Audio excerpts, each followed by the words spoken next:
Auburn beats Michigan State to advance to the Final Four. Let's talk about it on this live edition of the Uptempo podcast.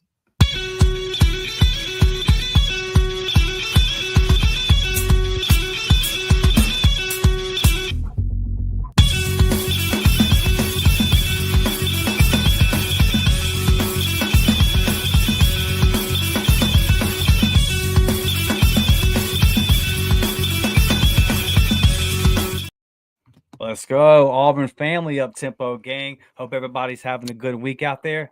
I think the vibes are high, Blake. I'm looking over here in the comments, and a lot of people are saying I'm still feeling good. We are here to talk about the big win. Sorry we couldn't get to you guys yesterday. Both of us weren't feeling the best, and game got over Sunday. Did the reaction show on the War Report. So, Blake, I wanted to ask you, brother. First off, glad that you're feeling better. Yeah, but man. I don't know anybody outside of me that loves Auburn quite the way that you do. So I wanted to get your thoughts, man. We talk every single day. I know how much this stuff means to you. When we inbounded that basketball with 4.5 seconds to go, when Tom Izzo said, "Hey, don't even foul him," and we're dribbling the ball out, we're advancing to the Final Four. Just what was going through your head, man? I took 2019 for granted, and I just thought that, we'll get back. We'll get back pretty quick. We're on this magical run. It won't take us long. And then it took us until 2025, and I just kind of realized how difficult it truly is to get back to the Final Four, man. And I think this team, after everything they went through last year, losing to Yale, and I know it's not the same team, but the core is still there. All right, like Cardwell and Cheney and Denver and Johni and all those guys. The core is still there. Everything they went through with hearing the Yale jokes for 365 days, man. And then at the end of this year, all you heard was, we peaked too early. This team fell off. Typical Bruce Pearl, regular season champion. They lost their last 3 out of 4. That all come to me, and I was like, man, we did it. We did what people said that we couldn't do. They counted us out before the tournament ever started. And one of my buddies, he texted me and he said, dude, the Dowda shirts are kind of dumb. And I said, are they though?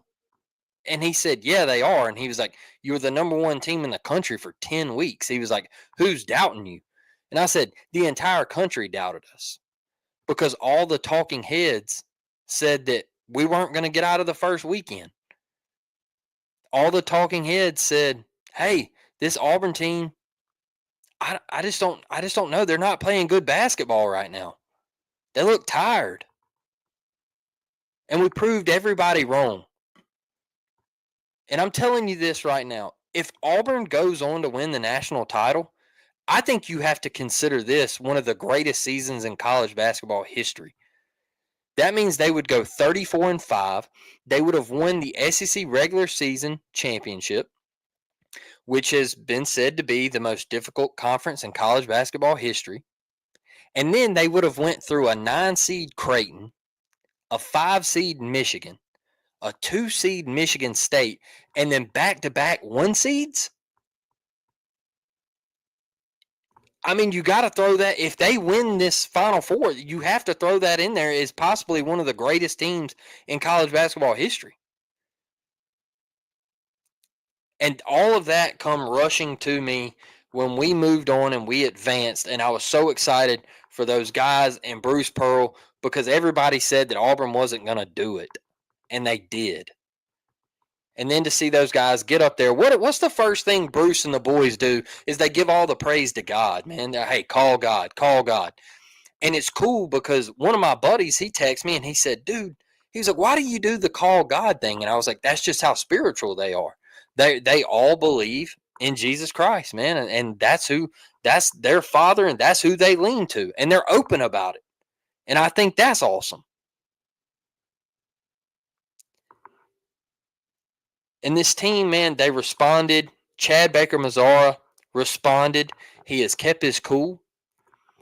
He has played like the CBM that we've all wanted. He's been the spark plug at times. He's played pretty solid defense, and he hasn't been ejected. And right before the end of the season, what were people saying? That CBM, man.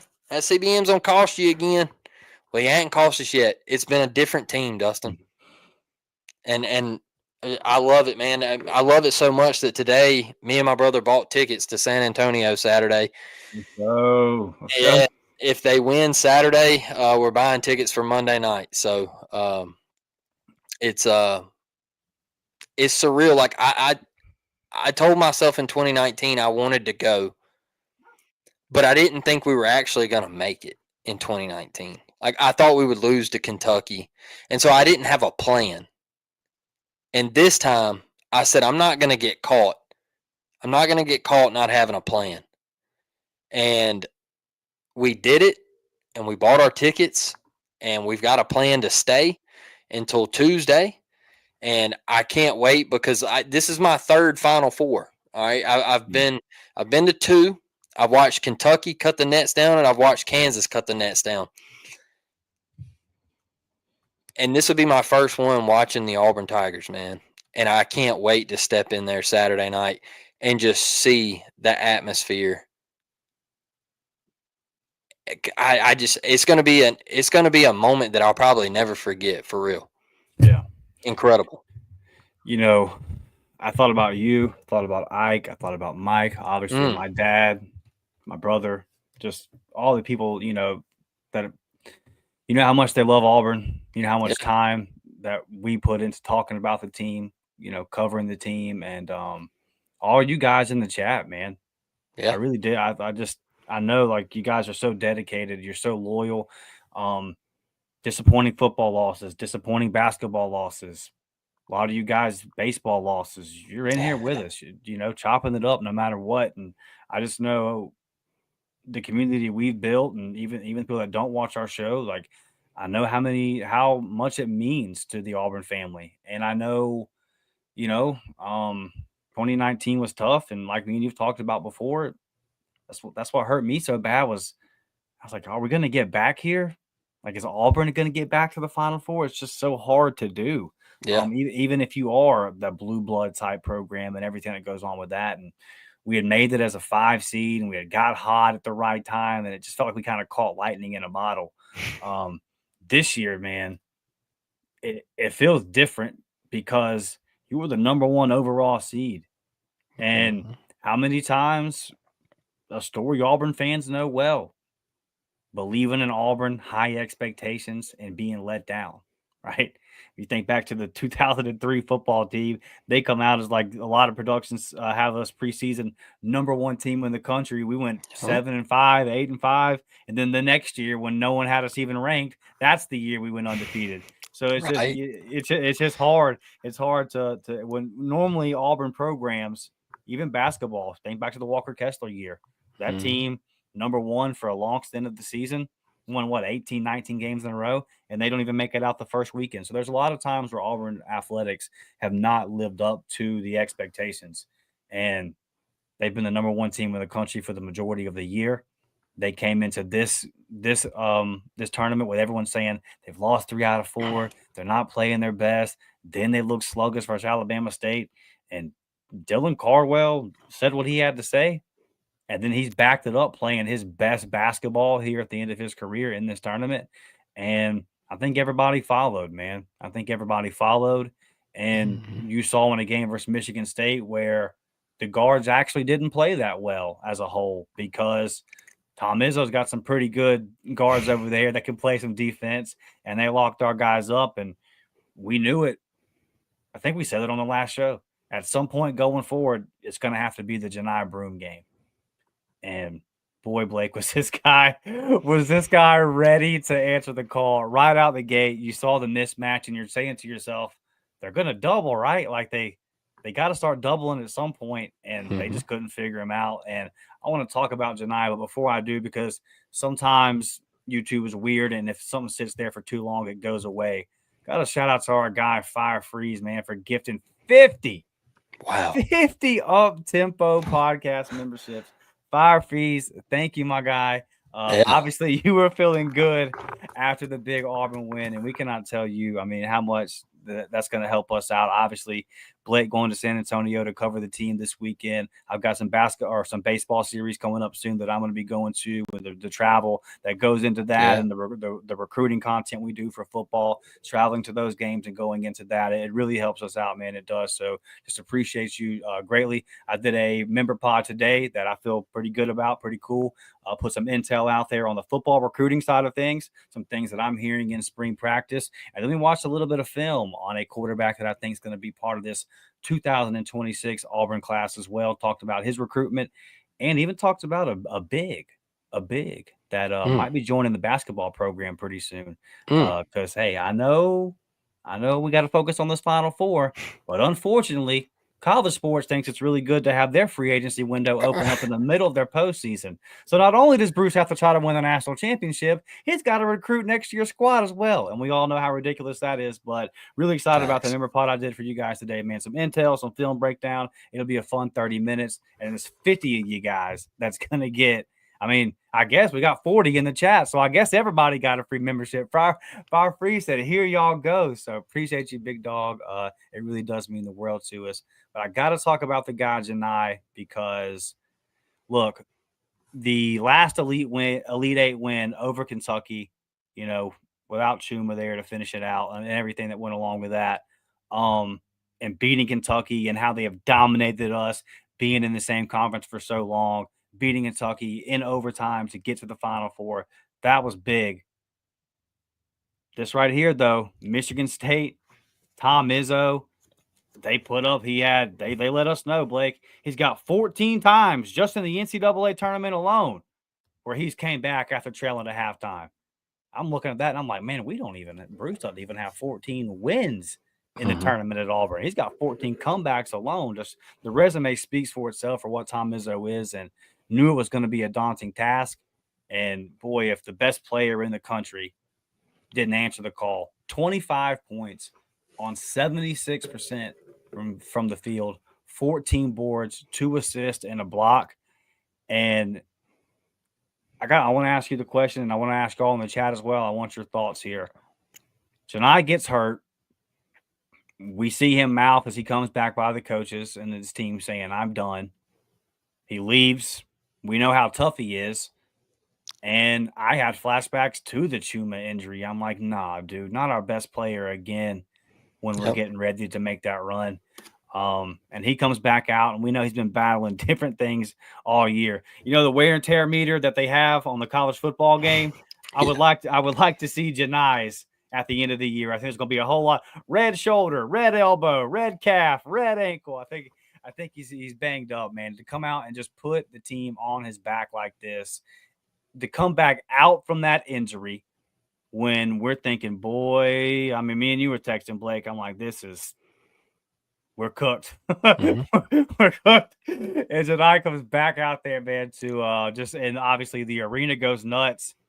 The edits of him walking out to many men, that is exactly what social media is intended for. Great stuff. He comes right back out. You're thinking, is he going to come support the team? No, I'm coming into the game. Gets a big stop, gets a big rebound with one arm, literally kind of holding the other arm gingerly, and then comes out and hits a three with that one arm and just sends the crowd into a frenzy. And I knew at that moment, there's no way we're losing tonight. There's no way we're losing tonight. That's the emotional Mm-hmm. boost that sent the fans, that sent the players and the coaches over the edge. Blake, talk about what Johni Broome did. And I want to ask the question to the chat and to you.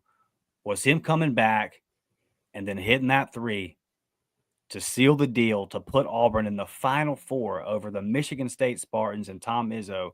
Is that the greatest moment so far in Auburn basketball history? Yeah, I think you got to put it up there in that conversation.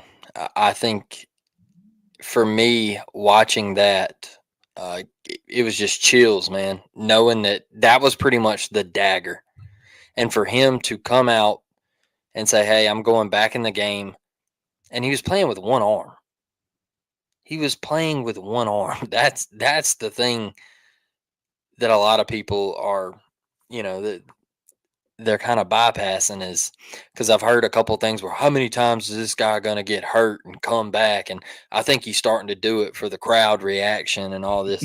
Look, I might would have said that if he wasn't playing with one arm, but he literally come out and didn't use his right arm. So what he did in this moment, and I think it's more of the entire year and being in the National Player of the Year moment, being in the running with Cooper Flagg for that award, that moment all year long, like this team being number one in the country for 8, 9, 10 weeks, being in the top 5 for 13 weeks, this team winning Maui, like it all come to that moment where he hit that dagger 3.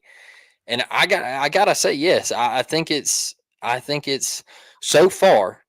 Now, if they win Saturday and win Monday, Yeah. obviously it'll get bypassed. But yes, so far I do think it, at least in my lifetime, it's probably the greatest moment live in game that I've seen. Man, just special. You just knew we were going to the Final Four at that moment, and what a player, dude! What a player! And I'll say this, and I know a lot of you don't like me going down this route because you don't like retired numbers. But number 4 should never be worn again in Auburn basketball history. Number 4 should never be worn again in Auburn basketball history. There should be a statue built outside next to Chuck for Johni Broome because he has elevated himself into the conversation of Chuck, of the Big Hurt, of the Bo Jacksons. Right. He has elevated himself into the Cam Newtons. He has elevated himself into that conversation, man, of one of the greatest Auburn athletes of all time. And like BP said, I think he is the greatest transfer portal addition of all time. And this is a guy who, man, the graphic of development that was shown, I can't remember who posted it, but an Auburn site posted a graphic of all of Auburn's starting 5. And Johni Broome was like the 77th rated player, and he was a 3-star. Y'all, South Florida didn't even offer Johni Broome. And he's from Plant City. Yeah, that's nuts, man. And he ends up at Auburn through the transfer portal and becomes one of their greatest players to ever play at the school. Think about what that does for the bigs in the future, Blake. I mean, you've got Walker Kessler. It does nothing at North Carolina. He comes in, you send him off, and now he's a productive pro. Johni Broome comes in from mid-major, and he's leaving as the best player in college basketball. Zep Jasper said that with Charlie 5, I think. He said, why wouldn't you want to come to Auburn and be a big? Right. You're gonna go to the NBA, or you're gonna be up for National Player of the Year conversation. Like, why wouldn't you want to come here? It's a path to get your name on the map. Like, I mean, come on, look. Even you can even go back to like Austin Wiley, man. Like, dude went to Europe and had a career. You can let's even talk about Cardwell. Bro, Cardwell's living the life. I think that staff is getting every ounce of talent out of Dylan Cardwell. He is living the life, and I agree. Dude, he's probably been one of the most important parts of this run to the Final Four. And I know he was an energy guy, and I know what he brought to this team, but even at the free throw line, we're sitting there and we're like, come on, Dylan, just hit one, man. Sinks it. And I'm just like, hey, senior, stepping up, look at him. That's all I need out of you, Dylan, is just 1 out of 2. If you get fouled, dog, I just need you to hit 1. And he's doing it. He's stepping up. He's not getting in foul trouble. man, like, this team is special. And one thing I do love, Dustin, is everybody's counting us out again. Already Saturday, they're counting us out. We can't beat Florida. They waxed us in Neville. We didn't. When we played them, we didn't play one of their best players in the Martin kid. So they're going to beat us by 20. Might as well not even play the game. I can't wait, man. I'm pumped. I'm so excited for Saturday night. Just think. The Auburn Tigers could play for a national championship in college basketball Monday night. How crazy does that sound? Just think about that, man. That is crazy to think about. And I agree with you. This ain't no 2019 run. This run was expected. And this run, to me, it tops 2019 because you stood on business. Right. And I told y'all, anything less than a Final Four / national championship game appearance would be a failure. Well, now you made it to the Final Four. And with this Final Four, I'm not going to hold it against you if you lose because we're at a chalked Final Four. They're saying this is the greatest Final Four of all time. All right.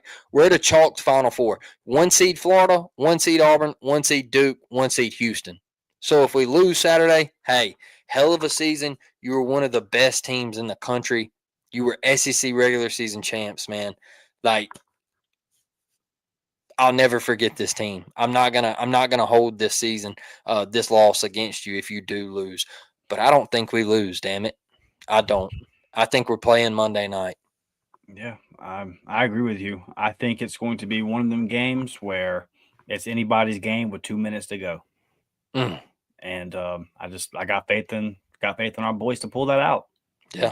We got plenty of guys that can step up and make big shots, and we got guys like Miles Kelly who are cold and still contributing 5, 6, 7 rebounds a game and playing great perimeter D. And same thing with CBM. You know, 2 for 10, but you don't win that game if he doesn't defend the way that he defends. So, yeah, man, and I know that.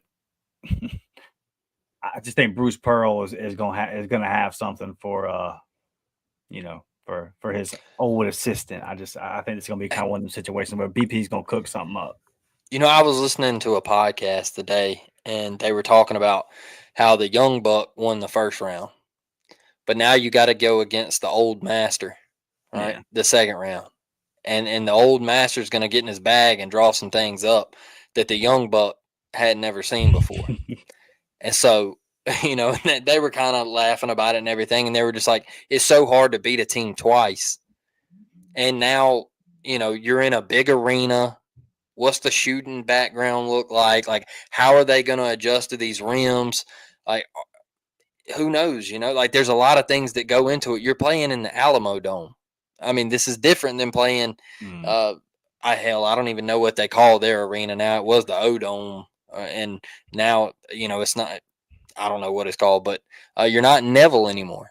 You know, you're in a place that seats 75,000 people. So it's going to be a little different, man.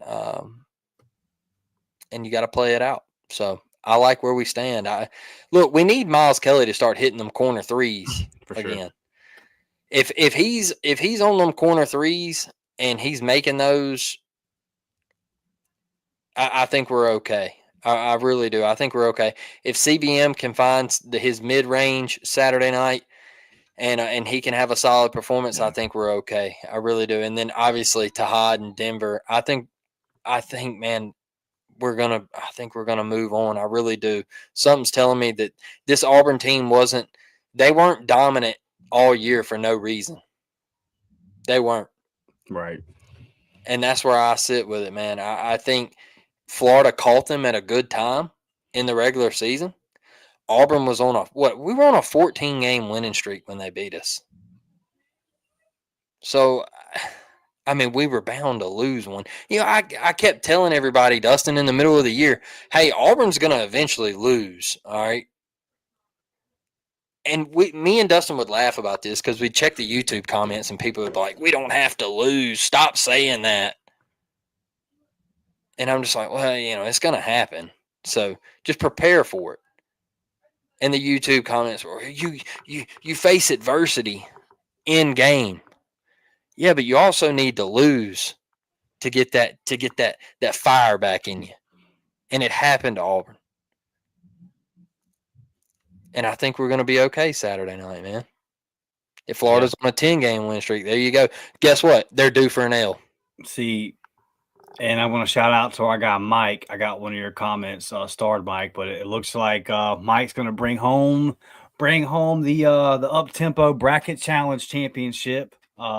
Because I picked against Florida and Mike had Florida advancing to the Final Four. I picked against Florida in the Elite Eight, and my thinking was this, Brett, was that I was looking at it and I was like, all right, at this point, when I filled my bracket out before the tournament, I said at this point, Florida's going to be on the long winning streak.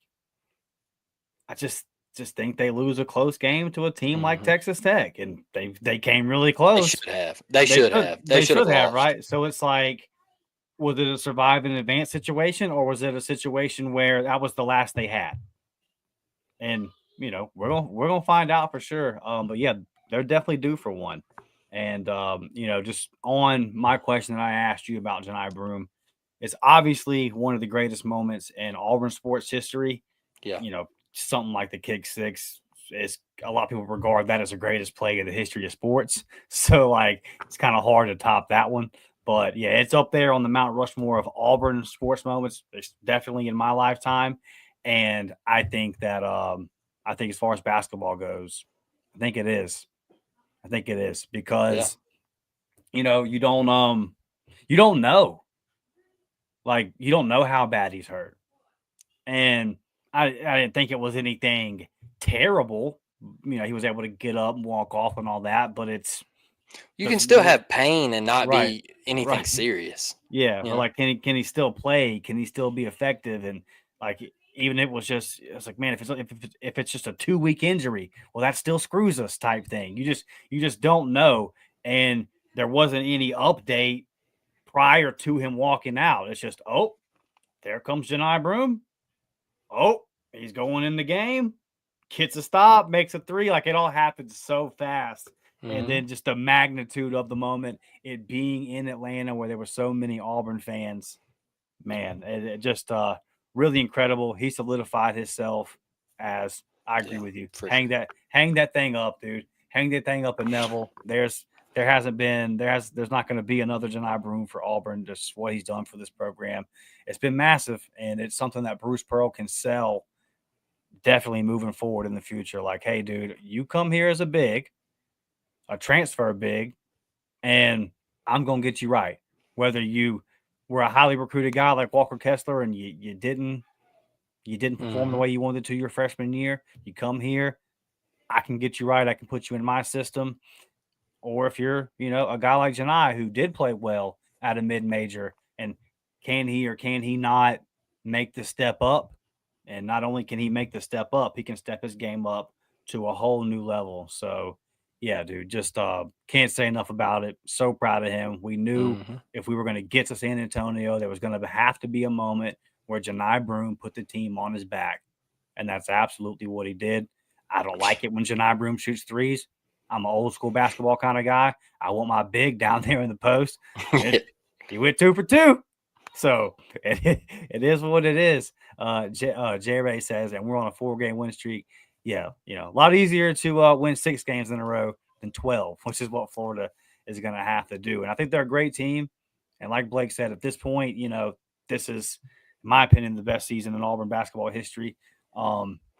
Because they're looking at the whole body of work and everything, and you can't be mad if we don't pull it out Saturday. Like, very proud of this team. They've accomplished everything. Once you get to the Final Four, it's like, hey man, this is gonna be nuts. I'm not gonna be mad if you can't pull it out. But yeah, I like you, Blake. I got faith that we're gonna make it done. Want to get to some of you guys' comments before we get out of here. Please hit that thumbs up button, sub to the channel if you have not. Baseball currently tied 2-2 with UAB. Chris Rembert just hit a double not too long ago to tie us back up with the Blazers, but top of the 5th there. So We'll get out of here shortly, and hopefully Auburn can pull out a dub here. We need one for sure after what happened last weekend. Yeah, I know, buddy. I know. It's good. This is a positive episode. Yeah. Devin says, Blake, you're right. This is so much cooler than the SEC championship. Blake took some heat last year now. You want to talk about it, Blake? Dude, I got bashed. People were getting on Twitter saying that this is why I stopped watching your podcast because you said this stupid crap, yada, yada. I was like, it's not stupid. Like, do you want to win the SEC tournament or do you want to go to the Final Four? You want to win the South Regional Championship and cut down nets and go to the Final Four? Like, it's not stupid. You're just not listening to what I'm saying. Like, it doesn't even compare. It's not even close. Yeah, this is like Devin said. This is much cooler. This is a lot Way more fun. cooler. Yeah, we're all still very high and just kind of feeling the vibes. Karen says, "How y'all feeling?" It's great, Karen. It's great. How are you feeling, Karen? Because you're in here every week. You're in here every week. You're in here every episode. Like, you're a dedicated Auburn fan, and yeah. So I hope you're feeling good. I hope you enjoy it. You ride or die with your Tigers, and I promise you, like I thought about all you guys Sunday night. I was like, man, this fan base. I interact with you guys, all the time, and we deserve it, bro. We deserve it. We've been loyal through a lot of heartache, and I don't think the boys are done yet. Rodney saying, "What's up, Bruton, Alabama?" Or Dan Rodney, I always appreciate you coming in here, repping the 251, the big city of Bruton, Alabama, baby. Let's go. Brett says, "What's the latest on Broome and CBM?" Good to go. You're going to have to. Do you see they got Dickie V today? Yeah, was that Kyle that got him? I don't. All Auburn, yeah, Kyle. Ain't that his name? I'm gonna leave that one alone. I'm gonna leave that one alone. A lot of y'all probably know why if you go back to some stuff that happened last year, but I don't know. But as far as Dickie V getting got, somebody got him. Maybe that was who, Blake. I don't have him. I don't see his tweets, and I'll leave it at that. But yeah, he got, and you got to be careful out here. You got to be. This is not a day to scroll Twitter and immediately comment on breaking news. Yeah, but they got Dickie V. I saw where he came out and said, no, okay, I'm good. Listen, man. Yeah, CBM's good to go, and Johni's good to go. You would have to tie these dudes down to keep them off the court, bro. Like these are two dogs. They're gonna show up. They're gonna show up for sure, and they're gonna play well. They really are. The weakest link says thanks for the gift of membership. Yeah, man. Let's go. Ephesians says Fire Freeze is a stud. Thank you for the gift. William Franklin, War Damn Eagle to two of the best in the business. Thank you, buddy. That means a lot. War Damn Eagle to you, brother. We appreciate you watching. And thank you for the kind words, man. I'm just happy for everybody, bro. Like this is just a fan base that really, really deserves this. Ephesians says, Anthony, I agree. Walter Clayton Jr. scares me. The dude has a Kobe mentality. He absolutely does. But this Auburn team is full of guys that got that Mamba mentality as well. So that's why it's gonna be a great game. I like the fact that you've got 4-1 seeds. We're gonna find out who the best basketball team is. Thank you. Why is everybody mad? Okay, that really it got under my skin a little bit because everybody's like, this NCAA tournament sucked. It sucked. And I'm like, it didn't suck. It was great. There was quality basketball all through the tournament. No, it sucked because Bryant didn't make it to the Elite Eight. Well, I don't want Bryant in the Elite Eight because they're going to get mollywopped by 30 by Houston or Duke or Auburn or Florida. I don't want Bryant in the Elite Eight. Okay? I don't. The best 8 teams made the Elite Eight. You could probably make an exception for Texas Tech and St. John's. All right? Arkansas snuck up on St. John's. But still, Texas Tech was the number 1-3 seed. So you could swap them in and out. So the best 8 teams made the Elite Eight. The best 4 teams made the Final Four. So how is this a bad tournament? In my opinion, it's the best tournament. This is one of the best NCAA tournaments that I have watched. And I'm glad that Cinderella couldn't find the slipper this year. Because me personally, once it gets past the first round, I don't want to see it anymore. Like Yale over Auburn last year, they got beat by 30 in the second round. All right, good. You want to know why? Because I don't want to see it go on anymore. It's just dead to me. So I didn't get the whole this NCAA tournament sucks. I didn't get that argument this year. I thought it was great, man. I think it's been phenomenal. I think we're in for the best Final Four, and I can't wait for the games this weekend. Yeah, I mean the first round, that first day where there's usually buzzer beater after buzzer beater and all these upsets happening, that didn't happen. Yeah. But you get to the later rounds and you have all of the best teams still playing, Yes. and you get quality basketball. I mean, was that last Florida game not some of the most entertaining basketball that you've ever watched? I just never really felt like we were going to lose the game. Now, when Johni got hurt, I was like, "Oh boy, this could get sketchy for sure." But I knew Michigan State was gonna. When we were up big, I knew State was gonna come back, bro. Tom Izzo, Yeah, I for knew sure. I knew they were coming back. Yeah. Well, I don't know. Pillsaps, he's disappeared a while ago. Rebel Yell, I kind of expected him to be in here tonight. He'll probably pop back up on some of the comments and talk about how bad Johni Broome played. Did a little investigating into Rebel Yell EPW. I can look up how many times they comment on our channel, Yeah. and how many times they comment on the War Report channel. My guy, Rebel Yell, has commented over 15 times this year across the War Report podcast network about how much Johni Broome sucks. I'm just going to take a stab at it and say this is somebody from Plant City that maybe Johni stole his girlfriend and took him out on a date. I don't know. I'm surprised he's not in here at EPW. He might make an appearance in the comment section. You never know. He is Yeah. definitely the biggest hater I've ever seen. But yeah, they're quiet. They're quiet. And that's the way it goes, EPW. You see, trolls, they go away because they don't have to answer for it. Mm-hmm. They come on here and they have a goofy name like Rebel Yell or Pill Saps, and they have a stupid avatar and no one knows who they are, and they can come on there and say whatever they want to say, and they don't have to answer for it. But you just know this, that when Johni Broome walked back out there and hit that three, that man was on his couch, fuming mad, Yeah. full of hate, Yeah, full you're of right. hate. He was just trying to think, what can I got to say something. I got to come up with something. But Johni Broome's undeniable, man. So yeah, they're MIA, brother. They're MIA. That's the way that goes. Did you get the super chat from Rodney? Yeah, I got it Okay. right here. Okay. Rodney always coming through with these $19.99 super chats. I know I had you start, Rodney, as I get sent on a wild goose chase here Just, through our here we go back into the Is comments. that it? All the way at the bottom here. They put you at the bottom, Rodney here. Rodney with a Yeah. $19.99 super chat. Big thank you to you, man. Big thank you to Fire Freeze. Rodney, you come through with the super chats a lot, brother. And like I said, with Fire Freeze with the membership, it helps us out, man. We want to go out here to these games. And a couple times last year I traveled out there to watch Deuce Knight play all the way out there in the middle of the woods in Mississippi. And got an hour and a half into my drive, and I was like, man, it's still going. You out here, Deuce. Loose Dale's out here a little bit. Yeah. Out there, bro. Out there in them sticks, man. So it all helps, dude, for sure. And like I said, Blake going all the way to San Antonio to cover the team and get content for you guys. And we really appreciate it, man. It means a lot to us. We work hard to just try to bring Auburn fans Auburn content. Anthony asked, fellas, what do you guys want to see from Tahad? Big game Tahad. What I know he's capable of doing in these kind of moments, I don't think the lights will be too bright for him.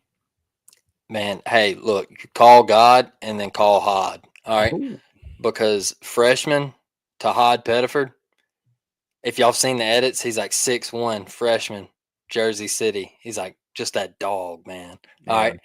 That's what I want to see from Tahad. Give me that step back mid range, that three ball.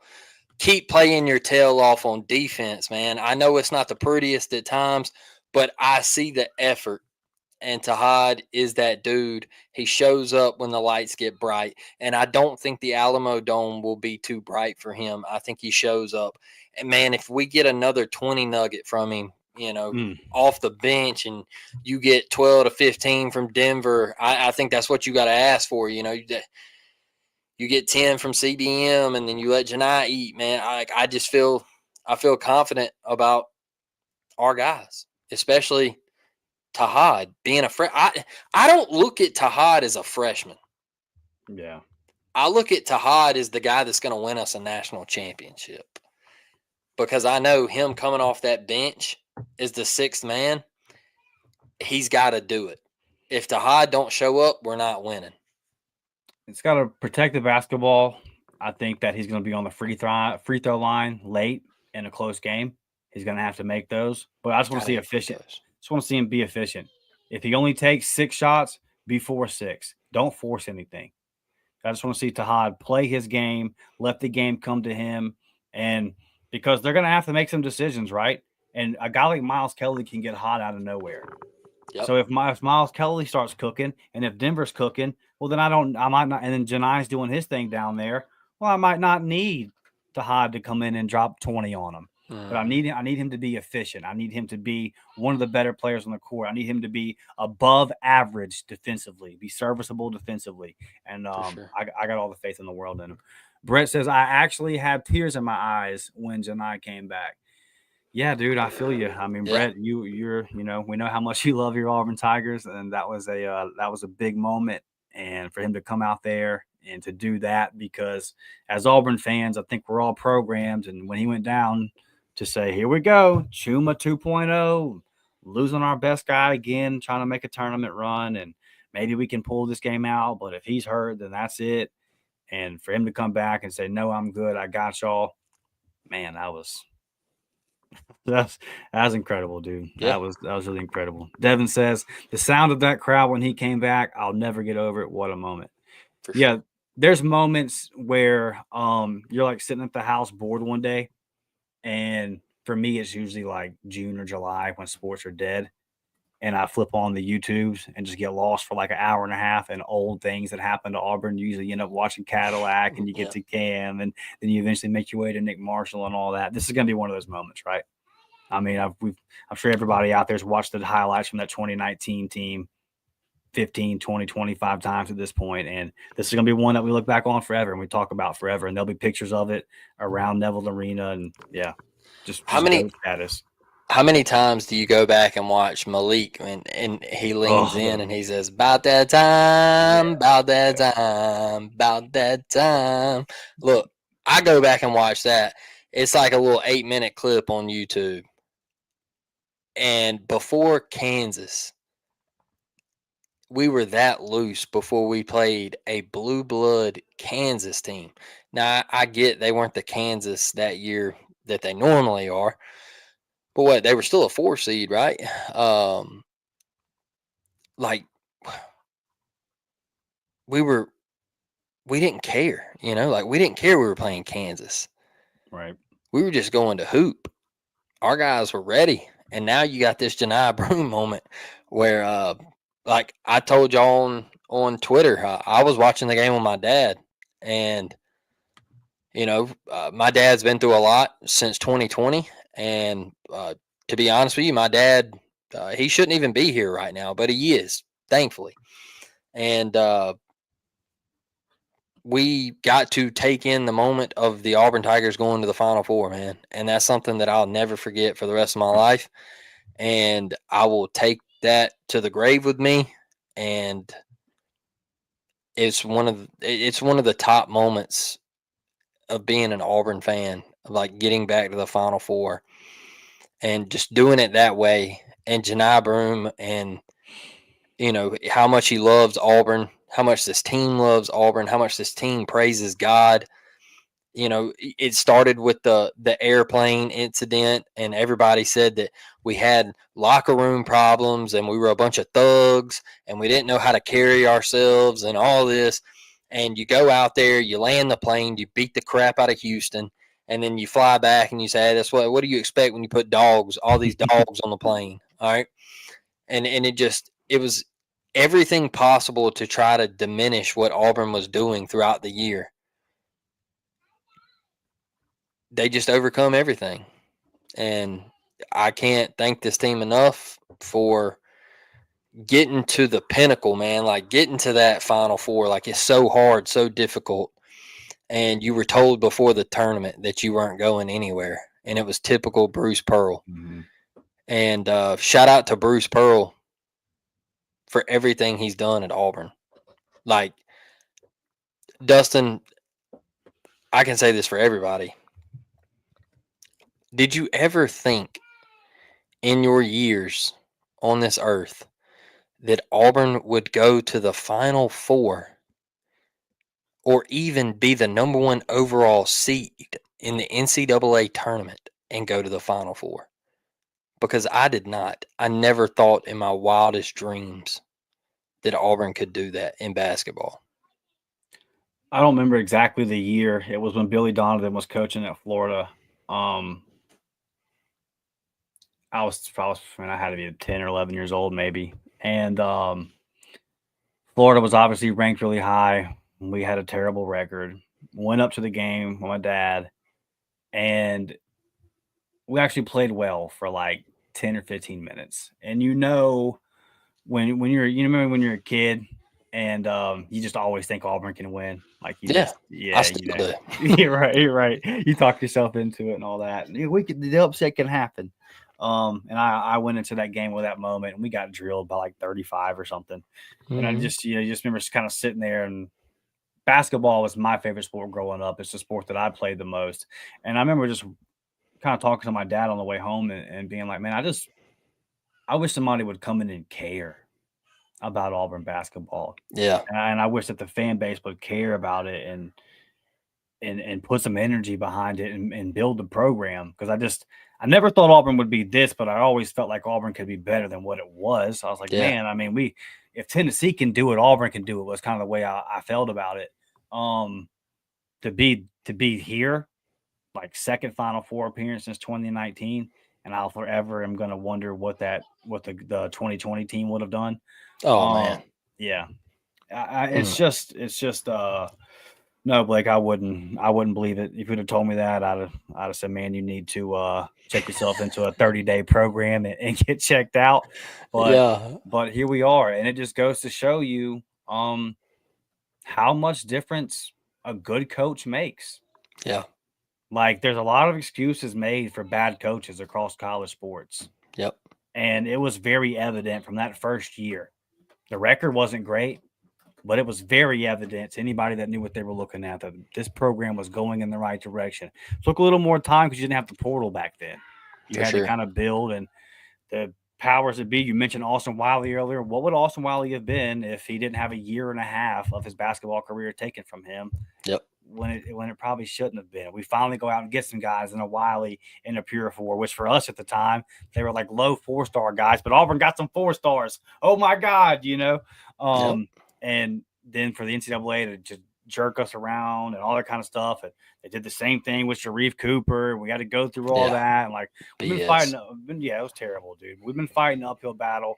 You kind of know how I don't think Bruce Pearl's all that liked by some of the powers that be. Don't think our head football coach is either. And we're just kind of fighting some of those things, man, and to overcome all of that. And then so we make our run in 2019. You force Bama's hand, right? They go and get Nate Oates, and he does so well to people are starting to say he surpassed Bruce. They're the team in the state. They make a run last year. And what does Auburn do the next season? Yeah, We bounced right back. Best team in college basketball history, or excuse the best regular season in college basketball history, and one of the best teams in the history of Auburn and Alabama basketball. We come back and count Final Four run of our own. Bang, right back. So the state of basketball in the sport has never been healthier. It's kind of one of them situations where, like, I know we all want Bama to suck, but them being good and Auburn being good kind of raises both programs up and makes it fun. And we responded this year because we're still playing basketball and they're at the house. So it's just there's so much that goes into it, man. Where I'm just so proud of BP and the staff and what he's built and what we've accomplished. yeah. I'm cracking up because my son is in there. Levi is in there screaming "War Eagle." He loves it. Yeah, yeah, he loves it. Man, the Oats and Pearl thing. gets at me sometimes when these Bama fans try to say that Nate Oates surpassed Bruce Pearl, because it gets under my skin, because Bruce come into a program that was on life support, and Nate Oates walked into a program that had been to an Elite Eight. They had a coach there that had NBA ties, that was bringing in Colin Sextons and those type of players that were getting drafted into the NBA. It was very few and far between for the Auburn Tigers, right? Yeah. And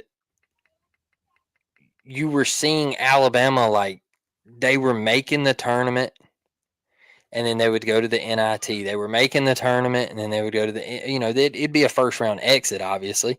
They weren't making runs, but they were still making the tournament. Auburn wasn't making the tournament. Like, Auburn had gotten to a point where Auburn was only winning 14 games a year. And that's what I mean by life support. When you're going 14 and 18 in college basketball, y'all, you're not good. And the Tony Barbie area had got to that. So Bruce Pearl had to come in, and they said, well, Bruce has been at Auburn for 10 years and he's only got 2 Final Fours. I'm like, yeah, well, the first 3 years, you have to excuse those. Because those first 3 years, he was trying to lay a foundation. Like, you can't just take the first couple years and say, man, that Bruce Pearl, he sucks. I mean, Nate walked into a program that already had dudes. You already had players, man. You didn't have much of a turnaround to do it all. Right. So that's my thing with the argument is, you want to hype Oates up, and don't get me wrong, he's a great coach. I don't really agree with his style of offense and how they shoot the 3 ball that damn much, but keep doing you, brother. If that's how you want to lose basketball games, lose them. Just baffles me to watch it sometimes. I don't know. But I think they're great coaches. I just think Oates walked into a 10 times better situation than BP did. And I think BP gets knocked for it a little too much when that argument comes up. Does Oates hold the overall record? Yeah, he does. But what's it, 2 games? That's not enough for me to say, Oates is better or BP's better or whatever. But BP's been to 2 of them bad boys now. So shout out to him. Bring home a natty, and I think he solidifies himself in that discussion. That's a fact. So before we get out of here, man, we're about to just a reminder, man, y'all please hit that thumbs up. I see a couple of y'all already have tagged us and shared that out on social media. Thank you guys for that. T-Rex says, I got a free month. Thank you. Time to see what these perks are about. So let's talk about that real quick. And then, Blake, I see you got one more comment you want to get to. So the memberships, you have $3.99 a month for the JV squad. You've got $5.99 a month for the varsity squad. You see right there on the screen what some of the perks include. I did one today, like I mentioned earlier, if you weren't here at the beginning of the show, where did some intel on some basketball portal stuff. Did some intel on some what I'm hearing on spring football practice and some recruiting stuff. Guys, Big Cat weekends this weekend. It's got bumped up by a couple of months, so it's kind of going under the radar. And obviously, it's going to go under the radar when you have a team playing for a national championship the same weekend in another sport, a big sport like basketball. So yeah, hasn't been a whole lot of news coming out of Big Cat.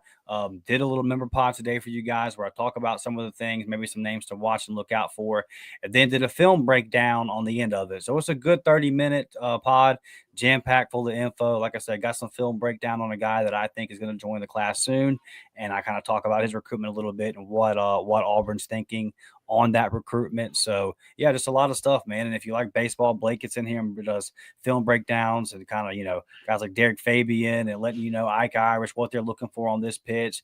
The mind games. We know baseball is a mind game, right, between a pitcher and a batter. And Blake does an awesome job of breaking down that and kind of walking you guys through all that. And so, and we're really fired up for the membership stuff that we do, and just want to give you guys every opportunity to get in here and connect with us. So again, big thank you to Fire Freeze. And one thing that we learned last week was once you get the membership, you've got access to go back and watch all the member pods. So if you want to go back, man, and watch any of the stuff from last year where we're doing film breakdowns on recruits that commit and all that kind of stuff, there's tons of stuff there for you guys. So I really hope y'all guys enjoy it.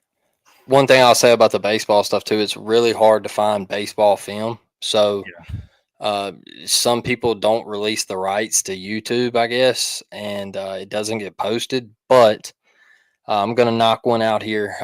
There were some things at Georgia that I didn't like, and I really felt like we let a series get away from us, and we ended up getting swept. And instead of leaving there 5-4 in SEC play, you left there at 4-5 in SEC play. So that one hurt. You can't get swept again if you want to go to the postseason. And you got some really tough games coming up. You got Alabama in a 3-game set, LSU in a 3-game set. So you got to start winning some games here. And when you have the chance to go close somebody out, you got to do it. And you can't walk people and have errors and all that stuff to throw games away. And that's what keeps you out of the postseason. I'm not going to beat the number 3 team on the road when you're beating yourself. That's a frustrating weekend for sure. And now we're down to UAB late in the game. Virginia Double Dribble says, Blake, thank you for staying active on Facebook. I'm on TikTok and X, but I'm mostly on Facebook. For us old heads, thank you for the Facebook love. Look, man, thank y'all for the follows on Facebook. Go over there and check my TikTok out.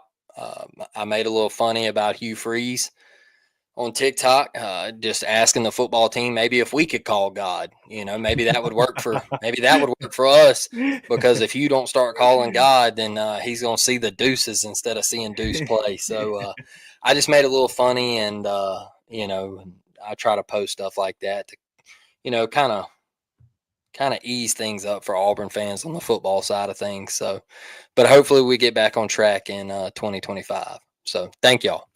Yeah. Good reports, man. Good reports. And I'll say this. I mean, no one ever really going to come out and say, well, it was just terrible today. Spring practice was awful.